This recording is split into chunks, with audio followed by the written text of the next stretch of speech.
As early as the 1820s, a number of white Americans from the southern states started migrating, some with their slaves, to a place we today think of as Texas, but was then part of Mexico. These Anglo-Americans became a very large majority in that part of Mexico. But the Anglo-Texan Mexicans were not happy with the governance of Mexico, particularly a new federal prohibition against slavery. There were about 30,000 of these white former Americans living in what was being called Tejas, and they owned some 5,000 slaves. But don't think that slavery was the only issue at conflict. There were problems over taxes, and the Mexican government banned any more Anglo-American immigration into the region, but thousands of southern whites snuck in anyway. Call them illegal aliens. When states and regions protested various issues, Mexican President Antonio Lopez de Santa Anna would sometimes just dissolve their state legislatures and disarm their militias. It sounds amazingly similar to the British-American situation of 60 years earlier. Overall, nothing improved, and on October 2, 1835, Texas declared its independence from Mexico. The revolution was on. The war lasted just a bit less than 7 months. The Texans were typically outnumbered about 3-1, but inflicted high casualties on the Mexican army. The most famous battle was, of course, at the Alamo in late February 1836, where for 13 days, 257 Texans held off some 1,500 Mexican soldiers. In the end, 182 Texans died, comprising 71% of their force. Finally, the Tejas community became the Republic of Texas, an independent country. Sam Houston became the first president, elected on a platform that favored annexation into the United States. 8 years later, Texas became the 28th state of the United States on 29 December 1845, of course, as a slave state. The new president, James Polk, was a strong supporter of what was called Manifest Destiny, the belief that the United States should include every place from the Atlantic to the Pacific. And a little footnote that becomes important. The landmass that became Texas was significantly larger than the current state, and the borders were not particularly well defined. They claimed to own parts of modern-day New Mexico, Kansas, Oklahoma, Colorado, and even Wyoming, which is nowhere in the neighborhood. It was understood, however, that anything north of the old Missouri Compromise line, parallel 3630 north on the Circle of Latitude, would not allow slavery. South of that line, it was permitted. But in the Missouri Compromise of 1820, that slavery dividing line did not extend all the way to the West Coast. But it was the claims about the Texas southern border that caused a real problem. There were big chunks of land down there that both Texas and Mexico claimed. The disputed southern border was patrolled by soldiers of both countries, and as virtually everybody knew would happen, patrols turned into skirmishes that quickly, in 1846, became the Mexican-American War, which the Mexicans call the North American Intervention. The result was that by 1848, the U.S. had essentially conquered Mexico. I guess the United States could have flat out taken the whole country as a possession. The truth is, we didn't want it. What we did want was the northern part, and that included most of modern-day Arizona, New Mexico, Texas, of course, Colorado, Utah, Nevada, some little pieces of Kansas, and the big prize, California. And that's what we took. By the way, getting into the Mexican War was a very controversial thing in Washington. Most of the Whig Party, which included most of the anti-slavery forces, were opposed. Oh, they'd support the troops, but thought we shouldn't be in that war in the first place. One person with that point of view was a young congressman named Abraham Lincoln. His supposedly unpatriotic stand caused him to be defeated in the next election.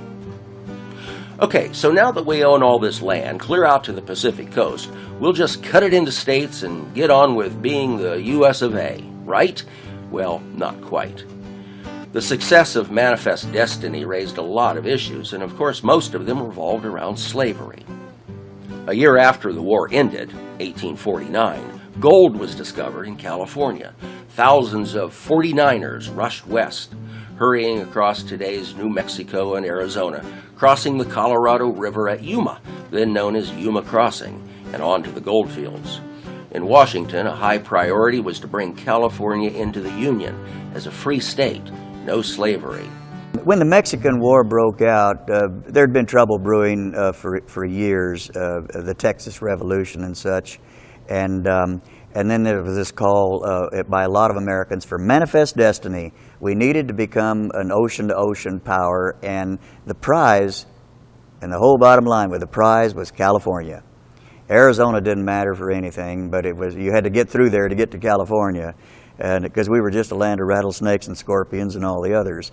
But it was to get to California, and we tried to buy it, but the Mexicans weren't interested in selling it, and so war broke out down in Texas between the Nueces River and the Rio Grande.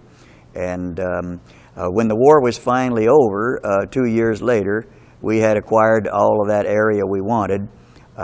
We could probably had more, but there was a great conflict between the North and the South over any more slave territory, any more slave states, and so they lobbied to keep us from acquiring any, the western area from acquiring any more territory than absolutely necessary, and through here just to build a railroad to California, have a transcontinental railroad and wagon road to California. Well, the Southern members of Congress were not going to go for that unless they got something in return. There was also the issue that Texas claimed it owned all the land to the north of its modern boundary, and theoretically claimed it could allow slavery there. So in 1850, Congress went to work once again crafting a compromise that is sometimes called the Second Missouri Compromise. And one of the key members of Congress putting this together was Democrat Stephen A. Douglas of Illinois, who we will hear more about later. Here was the deal. Number one, California would come in as a free state. Number two, Texas would give up its claim to land north of the modern border. In return for this, the federal government would give Texas $10 million, which it needed to pay old debts. Number three, the old Missouri Compromise slavery dividing line would be extended clear to the Pacific Ocean. And what's interesting here is that in looking at the map is that 1850 compromise with 90% of Arizona below the line is that slavery would have been perfectly legal here. Number four, also, if and when these areas of modern-day New Mexico, Nevada, Arizona, and Utah were organized into official territories, there would be no mention of slavery either for or against. Rather, the people of those future territories would address the subject later when they applied for statehood, again, kicking the can down the road. And finally, an additional benefit for the slave owners. Congress passed the Fugitive Slave Act that greatly strengthened the requirement that runaway slaves, when discovered, had to be returned to their masters. In such cases, the person was denied the right to a jury trial to prove he was not a fugitive. Even a free black accused of being a runaway slave had no legal right to plead his case. These cases were heard not by a judge, but by a special commissioner, who was paid $5 if the alleged fugitive was freed, and $10 if he was given to a slave owner. 2 years later, 1852, a woman named Harriet Beecher Stowe wrote what was probably America's first nationwide best-selling novel, titled Uncle Tom's Cabin. The powerful story helped solidify the North's opposition to the fugitive slave law. Years later, when President Lincoln met Mrs. Stowe, he is said to have joked, "So you're the little lady who started this Civil War." The Compromise of 1850 did, for the time being, keep the South in the Union, but it hardened the determination of many Americans to get rid of slavery once and for all.